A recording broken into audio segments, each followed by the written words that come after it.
All right, here I am talking about experiment number 10. Now, experiment number 10 is all about gases, and in particular, the production of a gas. So what you're going to be doing in this experiment is you're going to be reacting HCl with two different substances. One substance is CaCO3. Let me try writing that A a little bit. Oh, I got to use my eraser tool. Eraser. CaCO3. That's better. That's a lot better. And the other one is sodium bicarbonate, also known as NaHCO3. Now, when this reaction takes place, well, a gas is produced. And in both cases, the gas that's produced is carbon dioxide. Now, what you're going to do is you're going to try to capture that gas. Not only capture it, but you're going to try to measure the volume of that gas. And in order to do that, you're going to use a 2-liter pitcher filled with water. You're going to use a 100 mil graduated cylinder, also filled with water. And then you're going to use this contraption that has this has the solid sodium bicarbonate, which is also baking soda at the bottom here. And then you're going to have this cap on this tubing, or sorry, this cap on this test tube, that this will have a piece of tubing going through it. And what you're going to do is you're going to take this grad cylinder right here, and you're going to flip it over. You're going to invert it. And whenever you invert it, what's going to happen is, well, some of that water is going to spill out, and that's actually just fine. There is no problem with that. You want that water to spill out because you want to be able to read the initial volume. And so say it's, well, the minimum that you're going to be able to read or observe is 10 milliliters. The maximum volume that is readable on this piece of glassware is 100 milliliters. What you're going to do is you're going to react this sodium bicarbonate with HCl. CO2 is going to be produced in this test tube right here, and it's going to flow through this tubing, and it's going to flow all the way up into here, in which case it's going to fill this void, which is going to cause this water level to go down. Now, when that water level goes down, what that means is that that gas is being captured up here.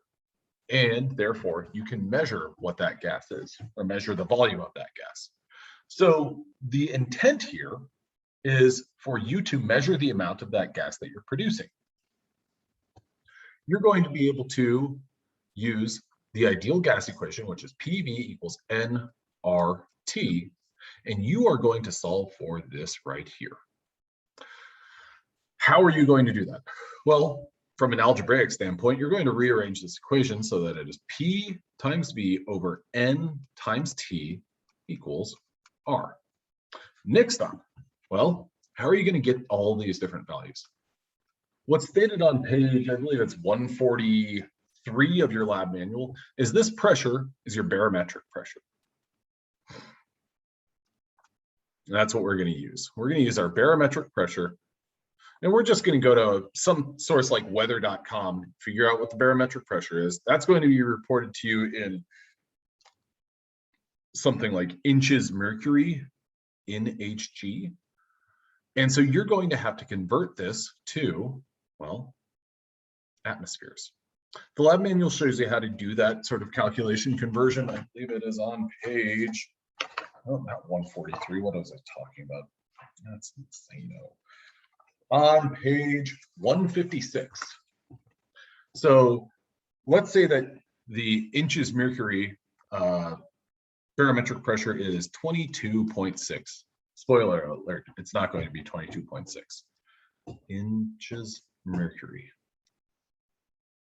At the bottom of page 156, it tells you that 1 inch mercury is 25.4 millimeters mercury. Okay, then it tells you that, well, 760 millimeters mercury is 1 atmosphere. So this value right here is from weather.com or Google or whatever. That's going to be something that you plug in, you multiply across the top, divide by the bottom. And that will give you your atmospheres of pressure. So that checks off that value. The next value is volume. Well, that volume there is going to be the gas volume, which is measured. Now, it's very important that if you see that 22 milliliters of the gas of carbon dioxide are produced, well then, you're going to realize that you need to convert this into liters. So you're going to say, well, divide that by 1,000. That is 0.022 liters. Okay. The next value is temperature. What is the temperature in which the reaction is taking place? What's the temperature in the room? Chances are it's going to be about 20 to 21 degrees Celsius. There should be a thermometer within your lab. So try to find that thermometer, and it's usually on one of the bench tops, and read what the temperature is. Now, this 20 to 21 degrees Celsius, you're going to have to convert into Kelvin. Now, Kelvin is one of my favorite conversions because of the fact that all you do is you take the temperature in degrees Celsius and you add 273.15. So if it's 20 degrees Celsius, 20 plus 273.15 is 293.15 Kelvin. Now, the last one is probably the trickiest. N. N is the moles of the gas, okay? Now, what you're going to do is you're going to be able to figure that out because there are a couple of things that are going to be considered. You're going to be reacting 10 milliliters of a 1 molar HCl solution. You're going to react that with 0.2 grams 0.2 grams of NaHCO3. Now this right here is going to be approximately 0.01 moles. And this right here is going to be approximately 0.002 moles. You're going to have to do the calculation because you're going to have precise measurement of your grams of NaHCO3. So you're going to have to figure out how many moles of that you're actually working with. But what's going to happen is you're going to have a reaction where the NaHCO3 plus HCl is going to produce the following. NaHCO3 plus HCl yields NaCl plus H2O plus CO2.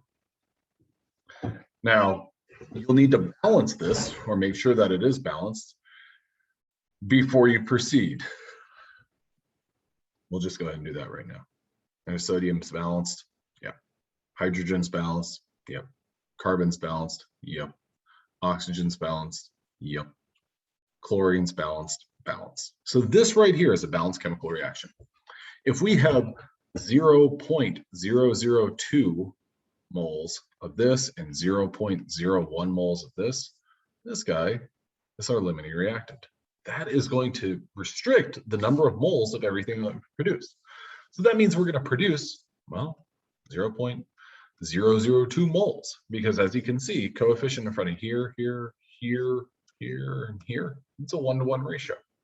So you're going to produce 0.002 moles of carbon dioxide based on the numbers that I provided here. So you're going to do the same thing with the calcium carbonate, and you're going to see that, lo and behold, the calcium carbonate plus HCl is going to produce different products, which is not a problem. We just have to be thoughtful of what the products are. Our reaction is going to be CaCO3 plus HCl yields CaCl2 plus H2O plus CO2.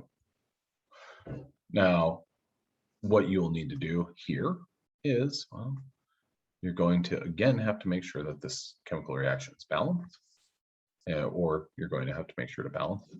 This is a fun one and easy one to balance because all you got to do is put a 2 in front of that HCl and it's balanced.